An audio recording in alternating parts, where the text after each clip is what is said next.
let us discuss about super heterodyne receiver here. So first I will start the discussion with the basic characteristics of the receiver. We have three different characteristics of receiver for any kind of receiver. Those are sensitivity, selectivity and fidelity. Let us discuss these three characteristics first. First factor it is, I am taking the characteristic here, selectivity. The selectivity of the receiver, generally if you observe, the selectivity of the receiver depends upon this RF section. So it should select the required station frequency by attenuating all other unwanted station frequencies. That is the characteristics of this selectivity. The receiver should be able to select the required station frequency and it should attenuate all other unwanted station frequencies. So this characteristic decides that nature. So how it is obtained means by using some RF amplifiers. A RF amplifier characteristics, if you observe, that will be like this. The tank circuit in the RF feedback amplifier, feedback network of the amplifier, you will get that a resonant frequency FR. If you make it equal to the required station frequency Fs, then what happens means this station frequency signal having very high gain at a resonant frequency, so that remaining all frequencies should be attenuated because of this low gain here. If it is low gain, obviously more attenuation for the unwanted station signal frequencies. We will get high gain for the required signal station signal frequency. So that RF amplifiers decides the selectivity characteristics of a receiver here. And if you observe, this curve is a little bit wider if you consider a single stage RF amplifier. If we use multi-stage RF amplifiers, this curve will be narrower compared to single stage. So that only the required station signal frequency is allowed, remaining all unwanted signal frequencies are attenuated by that receiver. Fine. It is the selectivity characteristic. Similarly, if you take sensitivity of the receiver, this characteristics is, it is the response of the receiver for the weakest possible signal. Generally the signal after traveling over long distance, by reaching the receiver, it will have some weak strength. So that even for the weak strength of the signal, the receiver should respond to reconstruct the original signal. So that this nature or this characteristics of the receiver decides for how much weak strength signal the receiver responds. That decides this characteristics. So the weakest strength signal that the receiver should respond for that is this sensitivity. How it is obtained means by using some high gain amplifiers. So amplifier gain decides this characteristics of the receiver. Observe that amplifier, if you consider, if the input is decreasing here, that means weak strength, that's why amplitude of this input signal is decreasing, so that we need proper output of this amplifier. If you take some gain G here, generally gain definition we know that V output upon V input. That means output is nothing but gain times the V input. Here what is the problem is the signal strength is decreasing. So if the signal strength input side it is decreasing means if you use a high gain amplifier, if you increase the gain so that you can keep the output of the amplifier constant here. So that by using the high gain amplifiers we can obtain the proper sensitivity of the receiver here. Similarly, the third characteristic it is fidelity. What is the meaning of fidelity characteristic means? The faithful reproduction of the all frequency components is nothing but the fidelity of that receiver.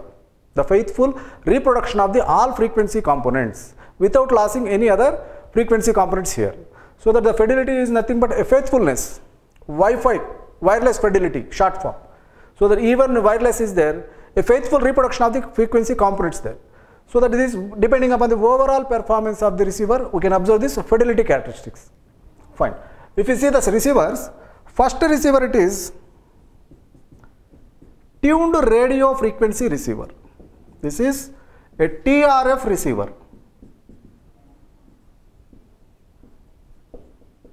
The TRF receiver, the block diagram goes like this. It is having, observe that from this receiving antenna, different signals will be received of course.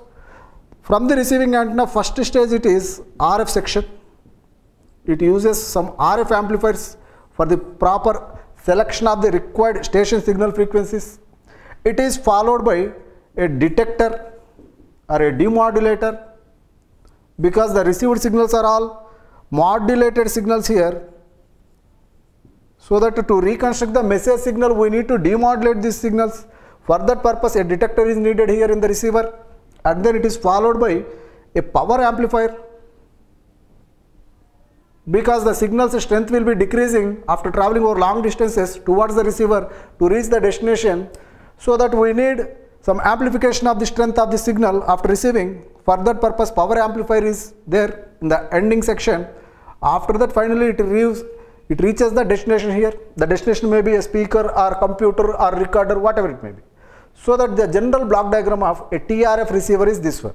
The first basic receiver structure is like this. This consists of 3 sections. First one it is RF section, second one it is detection, third one it is power amplification. These 3 sections for the TRF receiver, the basic structure of a receiver.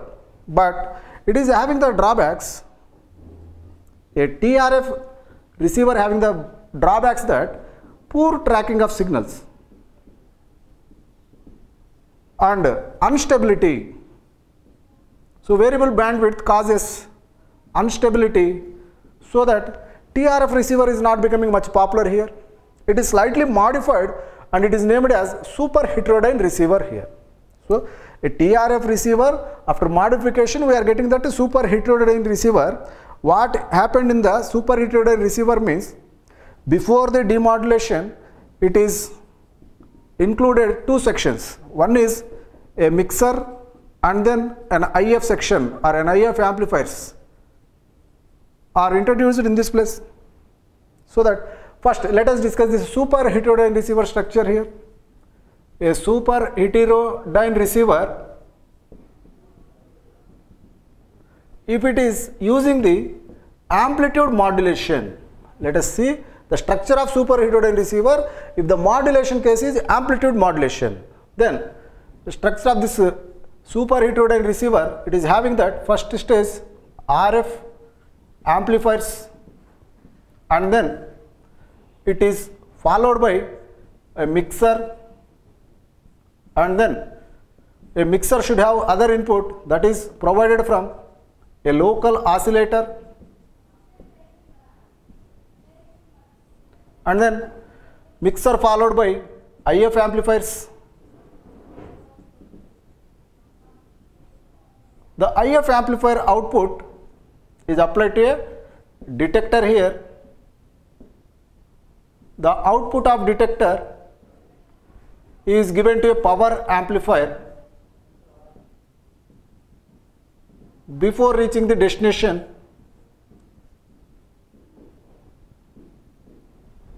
So this is the overall block diagram of this AM super heterodyne receiver we have.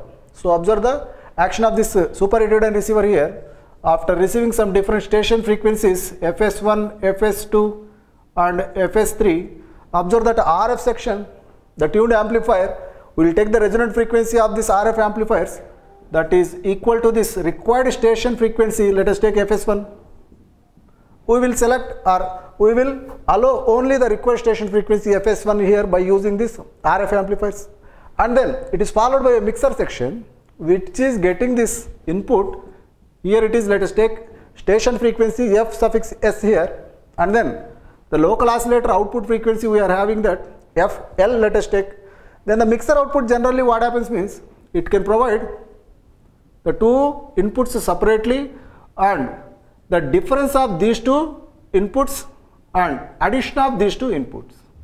This is what the mixer output generally for a given 2 input signals. Here input signals are Fs, Fl. So that it can produce one component as Fs difference Fl, other component as Fs plus Fl. If you observe Fs minus Fl, this is called down conversion of frequency. The mixer purpose is for down conversion or up conversion. If you take this component, that is of up conversion. So compared to the station frequency, if you observe, we will get that lesser frequency here for this Fs difference Fl, and compared to Fs we will get that higher frequency at Fs plus Fl, so that it is called up conversion with respect to this frequency. This is called down conversion with respect to this frequency, so that we will select properly the value of this local oscillator output frequency. It should maintain this conversion process properly as per down conversion or up conversion. Fine. After that, IF section is there. By using IF amplifiers, we will amplify this either down converted signal or up converted signal. This amplifier section just amplifies the signal, and then it is applied to the detector for the demodulation of the AM signal. After demodulation of the AM signal, we will get the message signal with the weak strength, of course.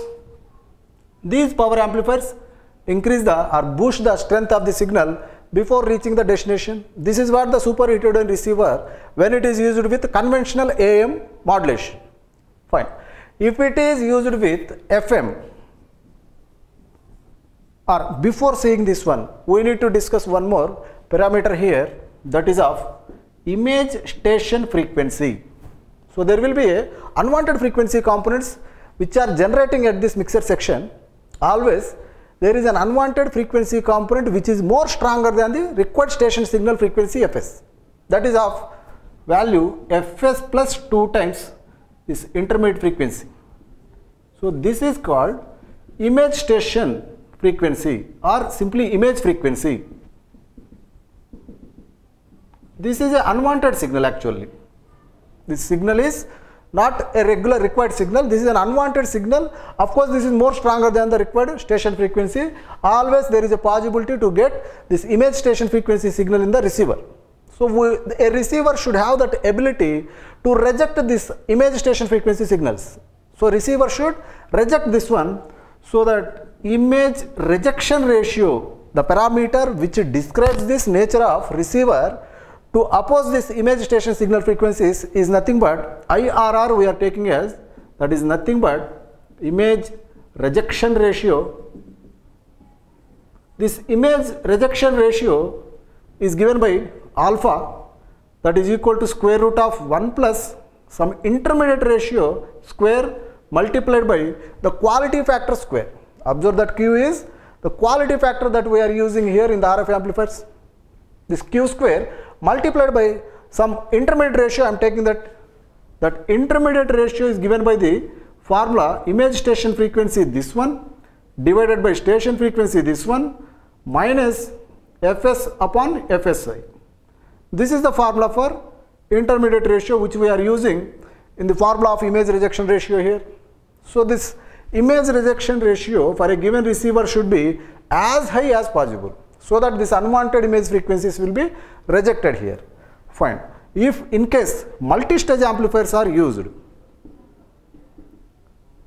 multi-stage amplifiers if it is used here, then what happens means this alpha value is given by the formula 1 plus this intermediate ratio. If you observe, for a given receiver, station frequency is fixed and then image station frequency is also fixed, so that this ratio will be fixed, so that P square and quality factor differs for different amplifiers, different quality factors we are having. That is why we are taking here, first it is Q1 square, it is multiplied with 1 plus this ratio square and this second quality factor of the second stage amplifier here. So like the different multi-stage amplifiers, if you are connected in cascade, you can get the image rejection ratio with this formula. I have taken for 2 stages, that's why product of these two. Fine, and so on. So these are the formulas are much useful for us to solve some numericals relative to the amplifiers here, relative to these receivers. But here receiver used only for the conventional AM. In case this receiver is used with the FM modulation, then what are the changes? We can observe in this super heterodyne receiver block diagram means FM modulation using means here before detector we will introduce one extra device, that is amplitude limiter. Observe, the amplitude limiter is introduced between IF amplifier and detector when the receiver is used with the FM modulation. What is the amplitude limiter means? Simply it is limiting the amplitude of the received signal to a constant value, because we know that FM signal having constant amplitude, simply the envelope if you observe, that will be constant. For FM signal only, the envelope is constant for the modulated signal. So here, before detector, we will get that FM modulated signal. So that if any unwanted components added here, this amplitude limiter will limit this amplitude to our required amplitude level. So that unwanted or distorted part of the signal will be removed by this amplitude limiter. But we cannot use this amplitude limiter with conventional AM signal, because the conventional AM signal envelope, if you observe, that will be, it is not much useful here. Simply to say, amplitude limiter if you use with conventional AM, what we can do? Even if you limit the amplitude here, if any distortion or unwanted components is interfering here, we cannot remove these components here. If you use this amplitude limiter with the amplitude level here, then the required components will be removed. Loss of information we can observe. So that there will be no considerable use with the amplitude limiter when it is used with the conventional AM modulation. It should be used only with the FM modulation, because the amplitude of the FM signal is constant. Fine. After this, one more component it is introduced here. It is after detector, we use de-emphasis filters. De-emphasis circuits are used after the detector. This block should be introduced after detector before power amplifier when this receiver is used with FM modulation. Assume that here, whenever de-emphasis circuits are in the receiver, obviously we should assume that at the transmitter pre-emphasis filters are used. When pre-emphasis filters used at the transmitter, then only we use de-emphasis filters at the receiver. The overall effect of this pre-emphasis de-emphasis filters is simply the signal to noise ratio improvement in the overall performance of the receiver. To improve the signal to noise ratio, we should use pre-emphasis de-emphasis filters when it is used with FM modulation, because of noise immunity. So to provide proper noise immunity, so that we can increase the signal to noise ratio by using this pre-emphasis de-emphasis filters when receiver is used with the FM modulation scheme here. And these are the formulas much useful for us to solve some numericals about the super Heterodyne receiver.